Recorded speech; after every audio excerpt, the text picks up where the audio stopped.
My family are great. 複数形と単数形は昔から安心して使える文法の一つですよね。ルールがはっきりしてますので、一回覚えればもう大丈夫という感じですよね。It's a dog. They are dogs. ちゃんと勉強するとそこまで難しくないですよね。と言っても、この動画はね混乱させてしまう可能性が高いです。今回のテーマは集合名詞です。皆さんご存知だと思いますか？念のために集合名詞の意味を確認しましょう。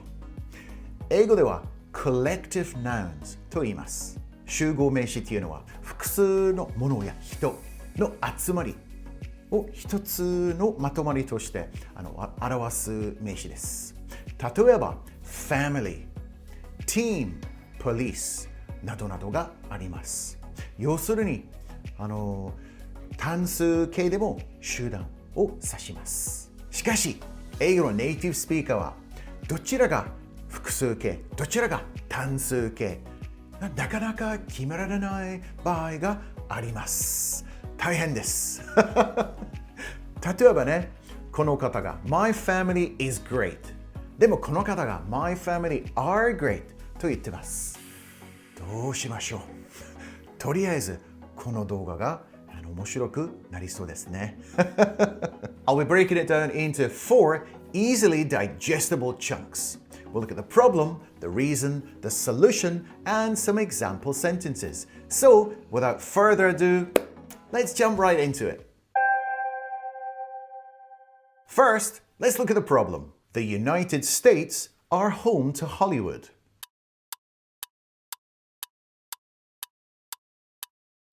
The United States are home to Hollywood. Now, this is kind of an extreme example that I have chosen to put in the spotlight as a collective noun that even native speakers struggle with.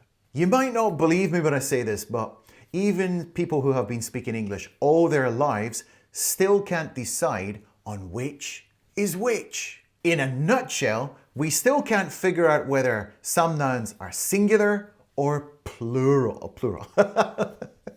It's one of those gray areas of the language that even native speakers can't quite get their heads around. Singular, plural.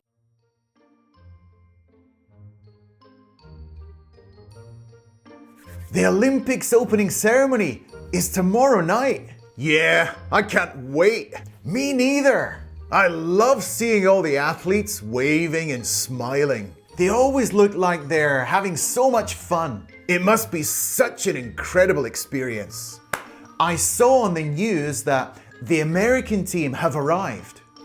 Don't you mean has arrived? No, I'm talking about the whole team. It's made up of 592 people. Yes, but a team is one single unit. So we have to say the team has arrived. No, we don't. It's a group of individual people. It's the same as they. I think you'll find you're mistaken. Well, what about a word like family? Is it singular or plural? My family is? My family are? What do I usually say? See what I mean? Okay. Now I'm confused. So here's the thing. There are some rules in English that are just basic grammar, things that we automatically follow. It's a no-brainer.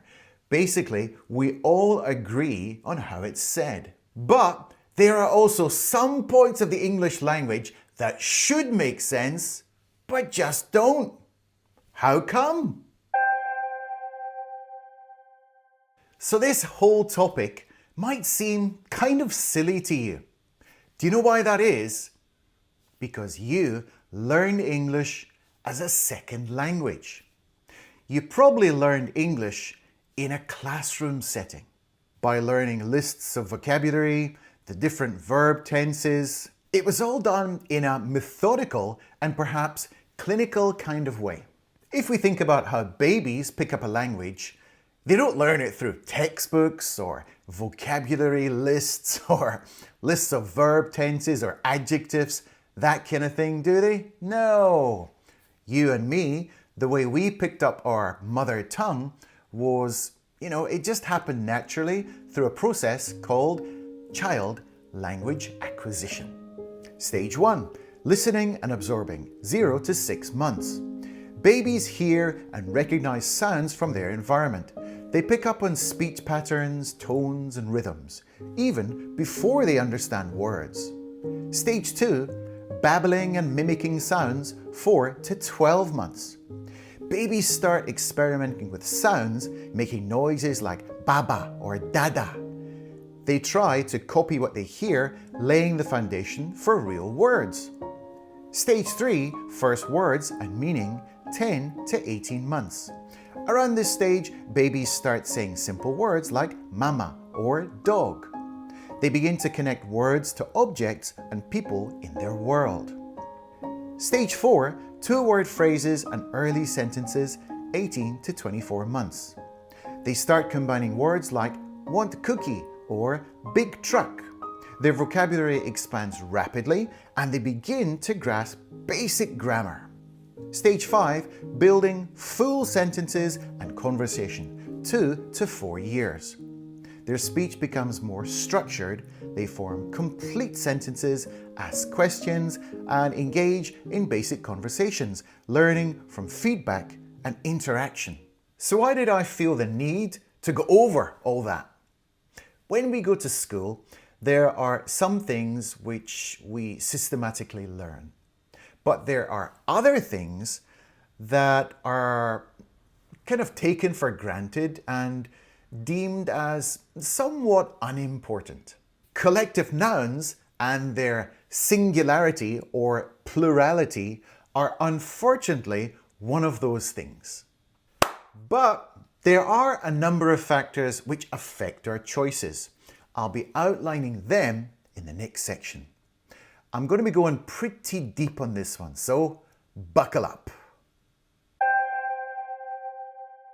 Normally in this video series, I focus most of the attention on common errors made by Japanese learners of English. But as you may have gathered by now, I'm looking more at English as a whole and how it's generally used in the world. So how are collective nouns classified? Are there some rules you should follow? Well, I know as a learner of a foreign language, it's important to kind of have some guidelines to work with, something to keep you on the straight and narrow. So I've broken it down into 9 points. It might seem like a lot of information, but I'll condense it down into a table for you at the end to make it easier for you to remember. Part 1, collective nouns, groups of people or things. So a collective noun refers to a group, but it is often treated as a singular. However, in British English, it can be treated as a plural when emphasizing the individuals within the group. First, let's take a look at singular, US and UK, and this is formal. The team is playing well. The government has decided to change the law. The company is launching a new product. Now we can also use it in plural, which is mainly in British English, and this is more informal. The team are playing well, so we're thinking of the individual players. The government have decided to change the law. We're thinking of the individual officials within that government. The company are launching a new product.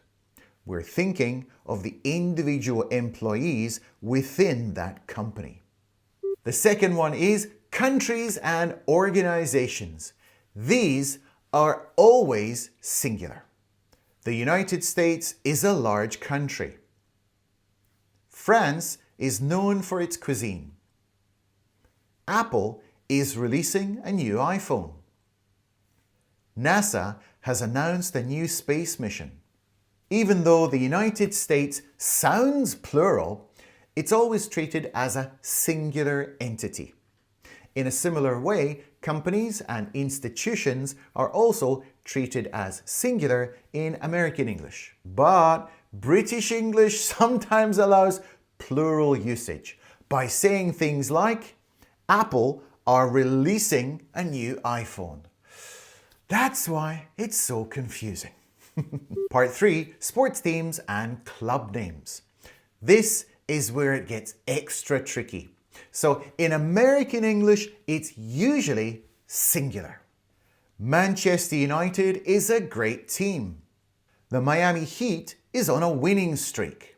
But if the team name is in plural form, the Lakers is a strong team. See, that's incorrect. The Lakers are a strong team. The Dodgers has a lot of Japanese stars. That's also incorrect. The Dodgers have a lot of Japanese stars. In British English, plural is common. Manchester United are a great team. Liverpool are top of the Premier League. Japan are playing Germany tonight. The Hanshin Tigers are going to win the game. Sports teams that sound singular, like Manchester United, can take a plural verb in British English. It refers to a group of individual players within the team. The fourth one is the police and other institutional names. These are always plural. The police are investigating the murder. The staff are on strike. The clergy are gathering for a meeting. If we say something like, the police is investigating, it's incorrect because police is always plural, even although there is no S at the end. To make it singular, you can say, a police officer is investigating. Number 5, band names and musical groups. It really depends on the name. The Beatles are legendary. Plural because Beatles is a plural word. Coldplay is releasing a new album. Singular because the name is treated as a unit. The Rolling Stones are going on tour. Plural because Stones is a plural word. Southern All-Stars are an amazing live band. Plural because All-Stars is a plural word. If the band name is in plural form, use a plural verb. If it's a single entity, then use a singular verb. Number 6, plural form singular nouns. This is another tricky one. Some words look plural, but are actually singular. Mathematics is my favorite subject. Physics is difficult. Economics is an interesting field. News is spreading fast. Even though these words end in S, they're singular. Number 7, uncountable nouns. These are always singular. Information is important. Furniture is expensive. Luggage is heavy. Sugar is bad for your teeth. Even though these things may seem plural since they refer to multiple objects, they are grammatically singular. Number 8, words that are always plural. Some words have no singular form. They are always plural. The scissors are on the table. Glasses are expensive. My socks are in the drawer. Are your headphones broken? To make them singular, you'd have to say a pair of. A pair of scissors is on the table. Number 9, surprise cases and flexible usage. Some words can either be singular or plural depending on the meaning. The jury is still deliberating. We're talking about them as a single unit. The jury are arguing amongst themselves. In this one, we're focusing on individuals. My family is coming over for dinner. We're talking about the family as a whole, like a team, a group. My family are all living in different places. We're thinking of them separately. So we use are. I think that this very last point about families is particularly useful. In conversation, as people, we tend to talk about our families rather a lot. So it's really useful to know that you can use it as a singular collective noun or a plural collective noun, depending on how you want to say it.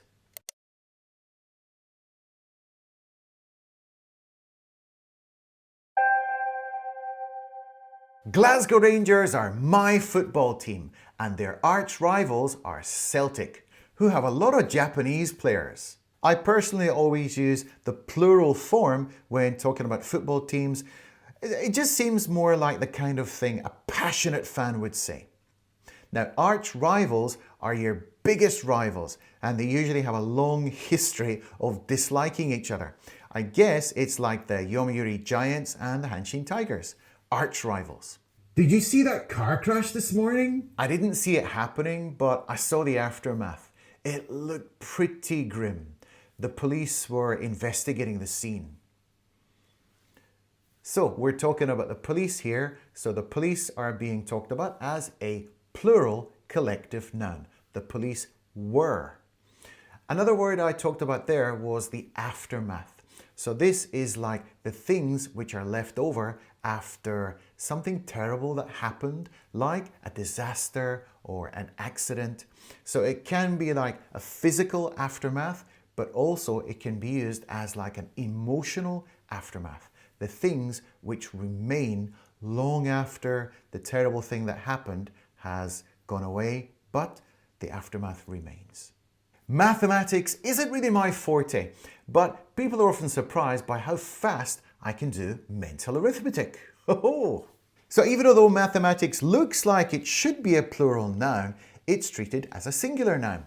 And if something isn't your forte, it means basically you're not very good at it. The United Arab Emirates is a place where the sky's the limit for innovation. The United Arab Emirates is a federation of 7 emirates, but it's talked about as a singular collective noun. When we say the sky's the limit, we mean the opportunities are limitless and anything is possible. Some people think that furniture is just something to sit on or use, but others treat their furniture like a member of the family. So how about you? Do you have some expensive pieces of furniture in your home? Or are you happy to just get something from IKEA or Nitori and it's not such a big deal to you? If you want to talk about it, leave a comment down below and it could be an interesting talking point.